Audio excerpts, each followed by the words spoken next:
La présence est inconfortable à un point inimaginable. Euh, j'ai arrêté les... Depuis quelques jours, j'ai arrêté de fumer. J'ai aussi arrêté, depuis aujourd'hui, les réseaux sociaux. Je les avais arrêtés en partie, mais sans trop, euh, sans trop faire gaffe. Je suis retombé dedans, mais dans d'autres réseaux. Je consommais plutôt YouTube, du coup.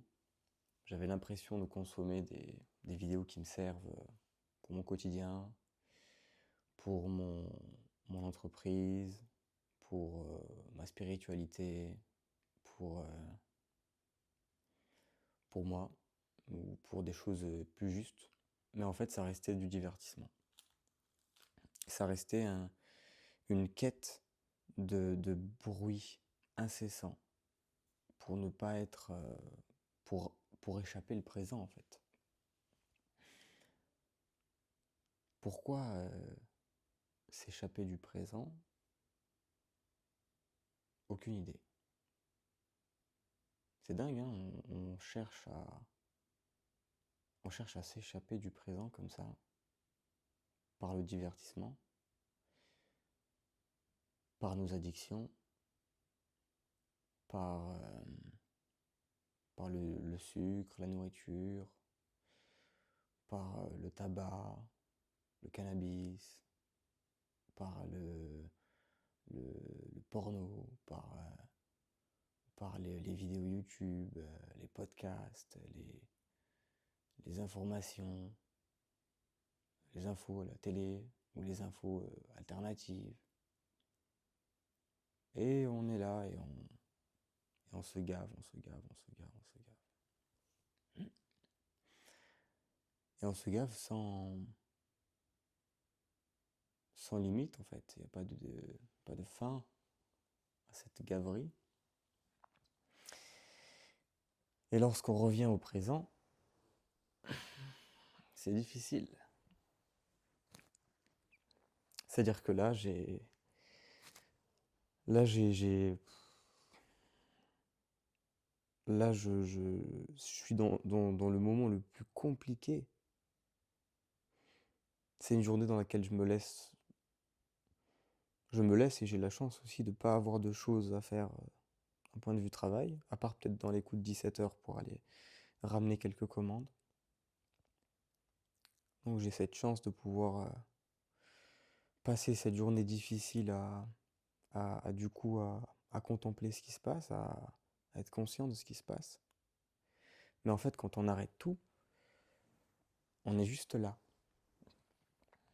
Et c'est dingue à quel point c'est difficile d'être juste là.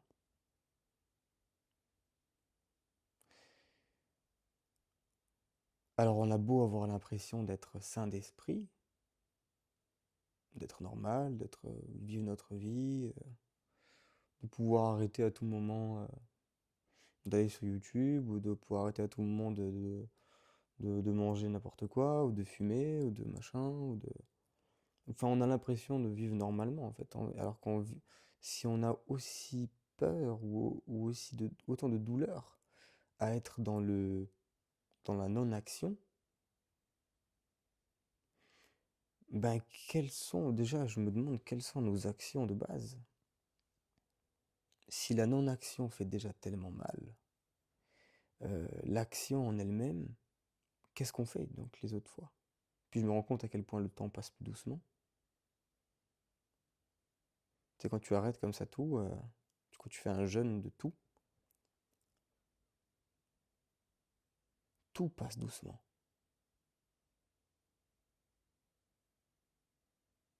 Tout passe doucement et du coup c'est insupportable. Alors que pourtant, on est tous là à dire qu'on a envie que le temps passe plus doucement parce que les jours passent trop vite, les jours passent de plus en plus vite. Mais en fait, ils passent de plus en plus vite parce qu'on est tout le temps en train de faire quelque chose, ou plutôt on se fait faire. Enfin, on fait quelque chose mais de manière automatique, c'est-à-dire que c'est pas parce qu'on a besoin de faire ça à ce moment-là. Moi, par exemple, je me rends compte de ce besoin de jeûne complet, de réseau, de tabac, de tout, de dopamine, parce que j'entre dans une période où j'ai besoin de plus de temps pour réfléchir, de plus de temps pour planifier, parce que c'est le moment où j'ai besoin de ça. J'ai besoin d'un peu plus planifier, un peu plus être attentif sur ce que je fais et sur ce que je vais faire. Et je me rends compte de l'impossibilité de gérer sa vie proprement quand on est tout le temps en train de faire quelque chose. Mais ou aussi quand on termine une journée, on n'a pas fait grand-chose, quoi.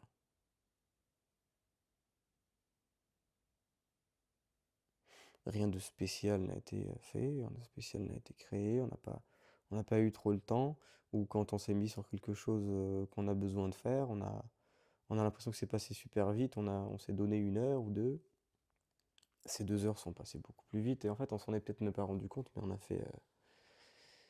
on a fait d'autres actions en même temps qui n'ont rien à voir, ou juste notre cerveau a tellement de mal avec le rien qu'il ne peut pas faire quelque chose de manière consciente. Parce qu'on a l'habitude d'être drivé par par nos automatismes.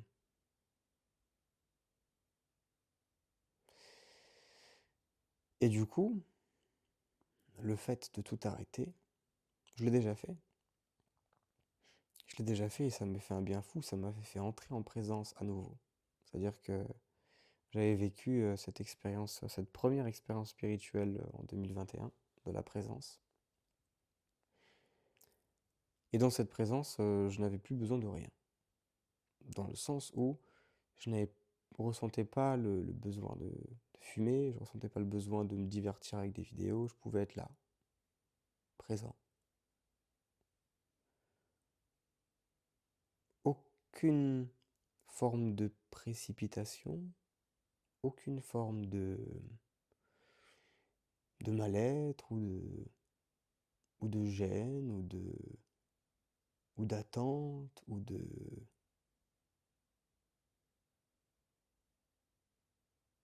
de manque. Rien de tout ça en fait. Donc, un état parfait, un état sans douleur, qui est juste dans la présence, mais qui est juste dans la présence, qui est seulement dans la présence, ça paraît simple, mais c'est tellement simple, mais à la fois c'est tellement compliqué d'y aller. Et pourquoi c'est compliqué? Parce que notre comportement est addictif. Enfin, on est addict à plein de choses, on ne s'en rend pas compte. On est addict à nos pensées, on est addict à nos réseaux sociaux, on est addict aux informations, aux nouvelles informations. On est addict à nos jugements, à nos opinions, on est addict à ce qu'on mange. Et c'est difficile du coup de jeûner, mais parfois c'est nécessaire et ça permet de comprendre le, cette douleur qui est ressentie dans ce jeûne moderne. Parce qu'à l'époque, les prophètes ont jeûné de nourriture, mais ont aussi jeûné de leurs mauvaises actions. Mais à l'époque, on avait moins on avait moins d'accès aux mauvaises actions. Maintenant, on a accès aux mauvaises actions partout. C'est-à-dire que peut-être qu'à l'époque, celui qui abusait d'un repas, il en abusait quand le repas était disponible, mais il ne pouvait pas en abuser tout le temps. Il n'avait pas accès à des pitchs, à des gâteaux infinis, du sucre à l'infini. Il n'avait pas accès à du binge networking. Il n'avait pas accès à son scrolling infini. Même si je dis pas, hein, c'est sûrement très compliqué. Et en tout temps, c'était compliqué de jeûner. Mais pour notre génération, c'est peut-être encore plus compliqué. Je sais pas, on peut pas comparer parce que je connais pas du tout le monde d'avant, mais en tout cas, c'est très dur. C'est très dur, mais les êtres humains qui ont eu une quête de vérité, une quête de justice, une quête d'alignement avec Dieu, avec la vie, ont en tout temps été amenés à jeûner. Et le jeûne leur a donné de nombreux bénéfices alignés à ce qu'ils recherchaient, c'est-à-dire la paix et l'alignement à Dieu, de, duquel découle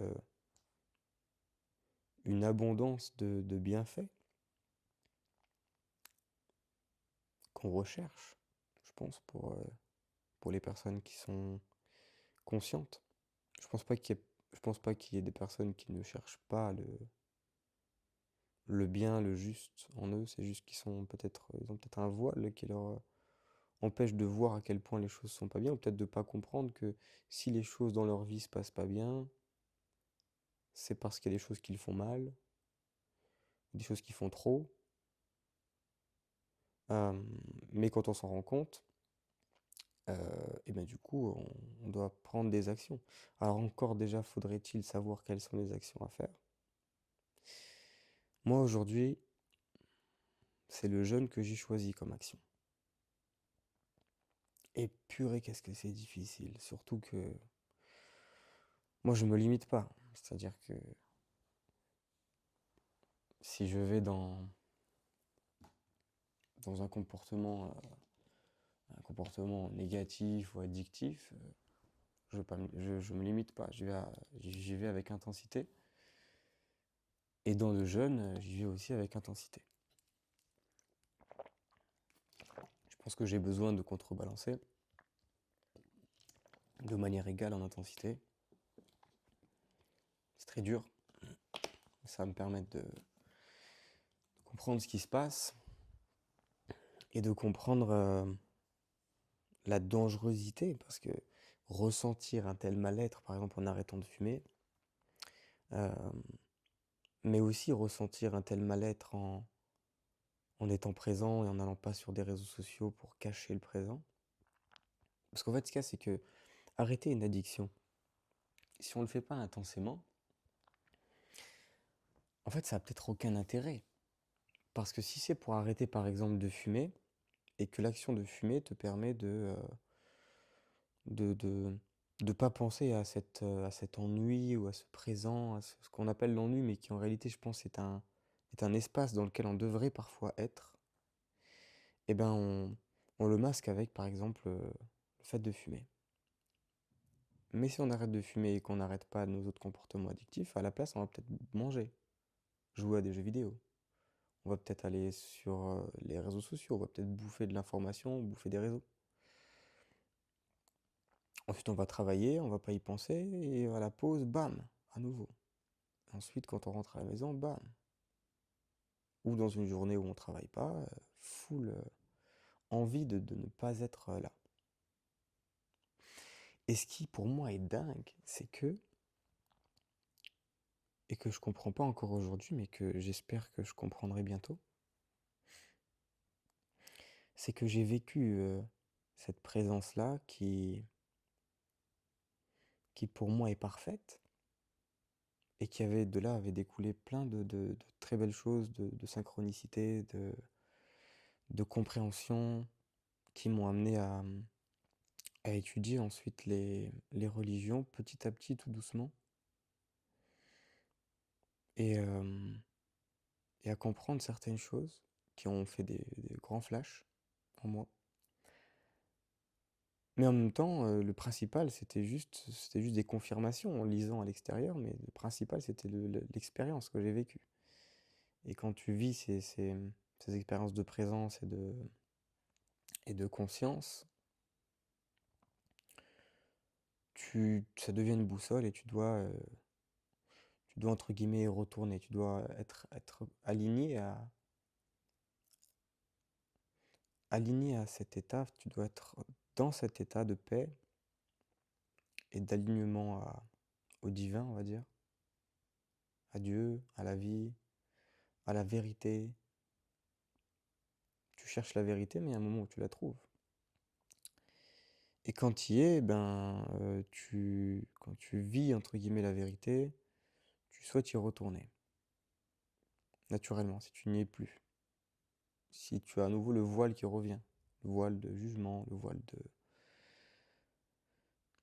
des jugements, des addictions, des comportements qui t'en, qui t'en séparent, le voile aussi de la peur, de la non-confiance, c'est-à-dire que c'est pareil, le fait de ne pas accepter les choses, c'est de ne pas accepter ce qui est, et donc c'est ne pas accepter c'est ne pas accepter ce que Dieu fait au présent. Et certains entendront mieux ce que la vie fait au présent. Pour moi, Dieu et la vie, c'est Dieu, la vie, la réalité, c'est la même chose. En réalité, c'est en vérité. Et quand on s'éloigne de ça, on doit du coup le retrouver. On ressent en nous cette urgence d'y retourner, de revivre cette paix, cette présence. Et donc pour moi, c'est incompréhensible que là, en étant, en ayant tout coupé, en étant là, que ce soit quelque chose d'inconfortable. Parce que je l'ai déjà vécu comme quelque chose de merveilleux. Maintenant, une des théories qui me vient à l'esprit maintenant, c'est que peut-être qu'il s'agit du mental, ce que j'avais appelé le brouillard mental. C'est-à-dire cette chose qui nous donne l'impression, dans ce moment dans lequel on se laisse écouter ce qu'il y a en nous, eh ben, il y a un mental, il y a les émotions, il y a le... J'avais lu le livre d'Eckhart Tolle dans lequel il parle du corps de souffrance. Donc on peut dire le corps de souffrance, l'ego, ce truc qui est toujours là, dans la présence, et qui n'est pas satisfait, que lui, il cherche autre chose en fait. Lui, il veut faire quelque chose, lui, il veut aller quelque part, il veut manger un truc, il veut se distraire, il veut se divertir, il veut...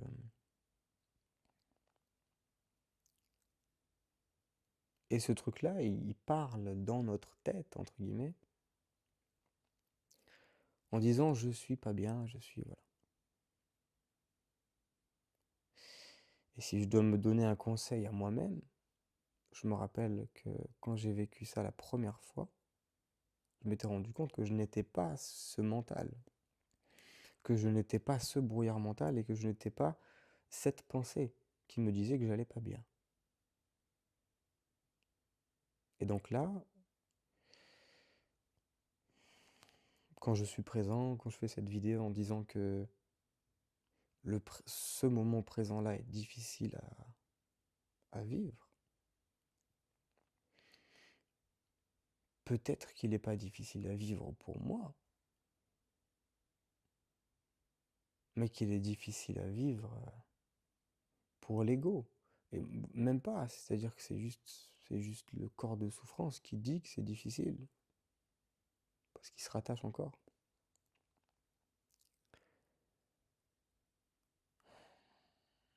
Et, et peut-être que sans ce voile du mental, sans ce brouillard mental, ce truc qui ressasse, qui souffre en fait, cette source de souffrance qui est le corps de souffrance, l'ego, le mental, on appelle comme on veut. Sans ça, on est.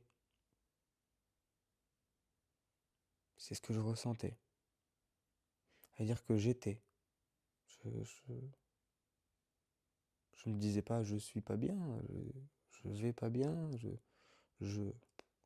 En fait, je me disais avant d'avoir cette rupture d'ego et cet éveil de conscience. Je me disais, je suis pas bien, je me sens pas bien, j'ai l'impression que en ce moment-ci, en ce moment ça, j'ai l'impression que là, si, où je suis triste, je suis pas bien, nanana. Il y avait ce truc-là, et d'un coup, en fait, ça n'existe pas. En fait, ce mental, ce brouillard mental, cette mélodie qui se joue dans la tête comme ça, elle n'est pas nous. C'est pas qu'elle n'existe pas, c'est que c'est peut-être ça, moi, qui maintenant m'a fait aussi mettre des couches de choses qui me reperdent, qui m'égarent. C'est qu'en fait, des fois, je dis que ce brouillard mental n'existe pas, mais c'est pas ça, en fait, c'est pas qu'il n'existe pas. C'est même pas qu'il ne doit pas exister. C'est que ce brouillard mental n'est juste pas nous. Il n'est juste pas moi. Et, euh, et c'est peut-être ça qui bloque, qui, qui, qui bloque et qui fait mal dans cette présence. Mais il faut le voir sûrement en face. C'est-à-dire qu'on a peut-être besoin. C'est pour ça que c'est difficile, le jeûne. On doit être en face de ça et voir. Et voir cette souffrance, la confronter. Confronter cette souffrance de la présence. Face à la présence, face à la... On devrait pouvoir être juste là. Et je l'ai vécu, et Dieu merci. Donc je sais que c'est... Je sais que c'est que c'est le chemin. Je sais que c'est la vérité, que c'est le droit chemin, c'est ça. Et que pour y arriver, il faut combattre Enfin, combattre. Passer au travers des pièges. Des pièges de ce que moi je dirais le diable, mais pas dans le sens qu'on peut imaginer ou que certains imaginent, mais les pièges du malin, entre guillemets, les pièges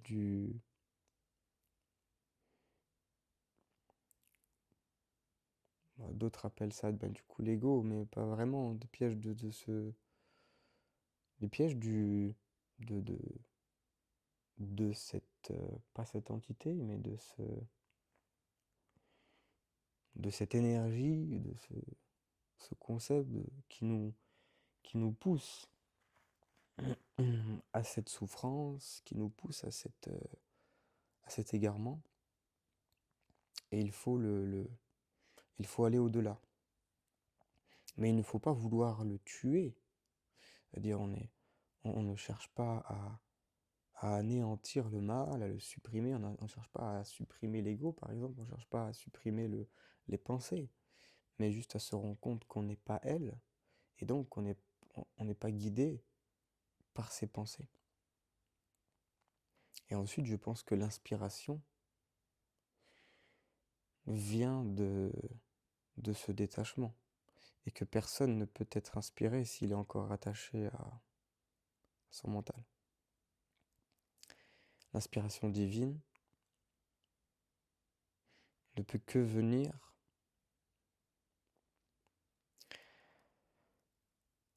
lorsque l'individu qui la reçoit est, est détaché de l'illusion. Pourtant, le tentateur, celui qui amène à l'illusion, entre guillemets, hein, c'est une image. Pour moi, je le vois comme une image. C'est pas de, y a Satan, il n'y a pas un diable avec des cornes quelque part, mais le tentateur, c'est-à-dire euh, disons la force ou le concept qui nous pousse à être tentés ou qui nous pousse à être dans l'illusion, est toujours là et sera toujours là. Ou peut-être qu'un jour il sera justement plus là si on en croit certaines prophéties.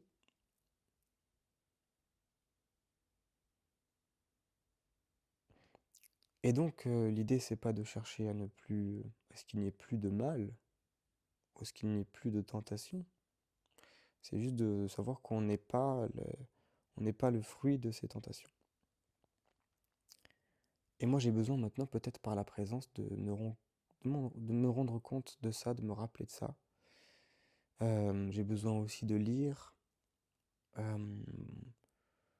de lire de lire la Bible. En ce moment, j'étudie la Bible. Je dois lire l'Ancien Testament.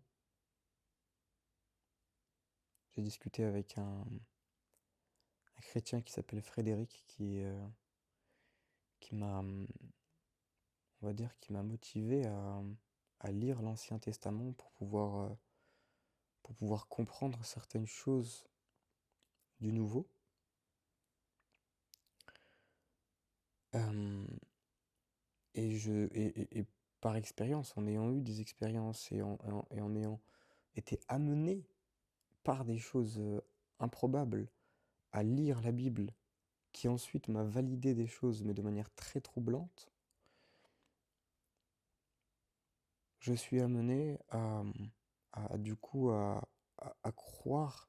euh, je pense que la Bible est parole de vérité par expérience, c'est-à-dire d'avoir vécu des choses où ensuite, ensuite j'ai eu des confirmations parfaites et des synchronicités parfaites avec des apprentissages au bon moment, au bon endroit, à la bonne page, avec les bons mots, les bonnes choses, euh, euh, avec la Bible. Des choses aussi de l'Ancien Testament d'ailleurs, sur les commandements, etc. Au tout début, me font dire que c'est une parole de vérité, donc ça peut m'aider à, à, à retourner à cette présence. Mais j'ai peur en fait de me perdre, à, à, à être dans ce piège de chercher à l'infini et de finir par, entre guillemets idolâtrer la loi plus que Dieu. Dans le sens à être trop euh, euh, à chercher les écrits ou la connaissance, plus encore même que la vérité elle-même.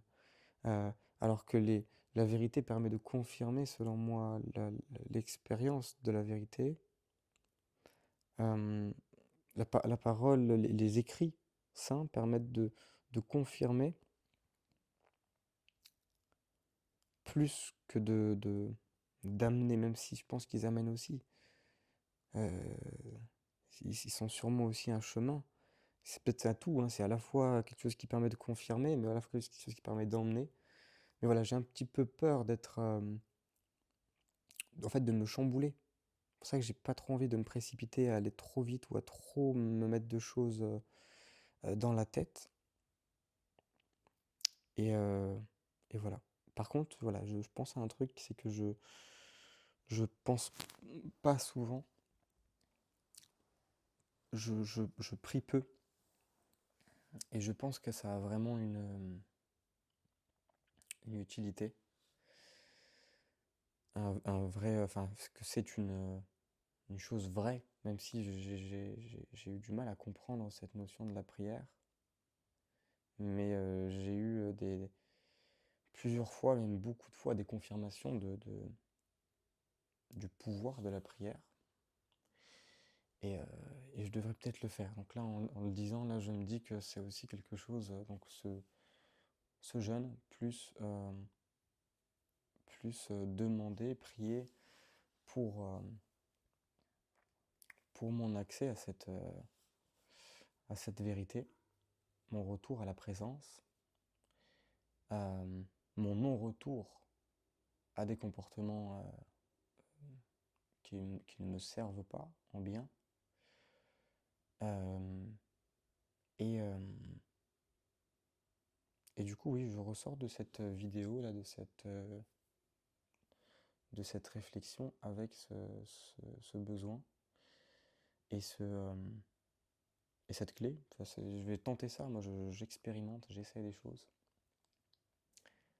Et voilà, je coupe cette note, ici. Euh, Si vous avez des suggestions, si quelqu'un a a écouté cette vidéo, vous avez des suggestions, des choses, des conseils, des réflexions, quoi que ce soit, On peut échanger par commentaire. Et puis, voilà, je vous souhaite un bon cheminement spirituel et notamment une bonne. Je vous souhaite même l'objectif du cheminement, c'est-à-dire la paix et le chemin en lui-même. Euh, et donc voilà.